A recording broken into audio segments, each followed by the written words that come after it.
How do their kids? It's going to be story time.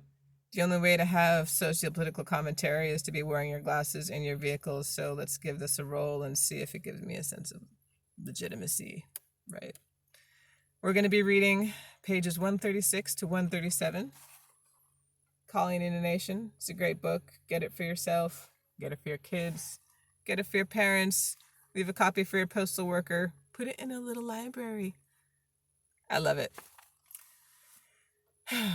So, are you sitting comfortably? I had an Oxford professor teaching me about the Roman legions, and he had a 3-hour lecture in the hot summer sun, and every single lecture he would always begin, "Are you sitting comfortably?" I hope you are. Page 136. Through our shared cultural inheritance, Americans convert white fear into policy. When the system receives a shock, a crime wave or a terrorist attack, and we must answer the question, what is to be done? Our collective response is punishment, is toughness, and violence. We build a bureaucracy and a vocabulary of toughness that then take on their own power, their own gravity and inertia. We then bequeath the institutions of toughness to the next generation of politicians and policymakers, even after the initial problem they were meant to solve has dissipated. Because white fear is a constant, because it persists even when specific threats have subsided. It functions as a one-way ratchet in constructing the architecture of the colony. It can build prisons, but not knock them down. For decades, Gallup has been asking Americans if they think crime has gone up, gone down, or stayed roughly the same.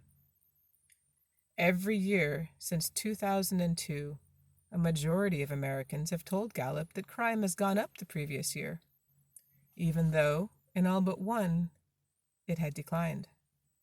In fact, between 1993 and 2014, the rate of crime victimization fell from about 80 to 20 per 1,000. But by the end of that period, a full 63% of respondents still told Gallup that crime had gone up in the previous year. In 2016, Gallup found America's fears of crime hit a 15-year high, even as crime itself was near historic lows. What happened in 2016?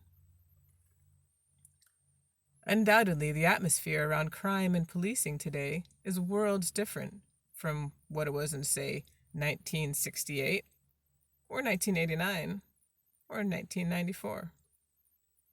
Incarceration in many states is actually declining, and the beginnings of something like a political consensus, however tenuous and uneasy, has formed between left and right that locking up millions of our own citizens has been an expensive, tragic, and embarrassing mistake. But the law and order demagoguery of Donald Trump's presidential campaign, its aggressive celebration of white fear, of terrorists, immigrants, and black criminals, shows just how weak that consensus is.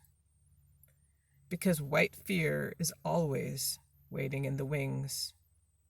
In Ferguson, the fear felt by the non-protesting, overwhelmingly white citizens of the nation was palpable. The people I met putting up "I heart Ferguson" signs in a local coffee shop spoke with pride about the quiet orderliness and the trustworthiness of their police. There were problems, of course, they would say vaguely, leaving you to fill in the blanks. Problem areas, problem blocks, problem people. Yeah. Read it, love it, think about it, but more importantly, talk about it, okay?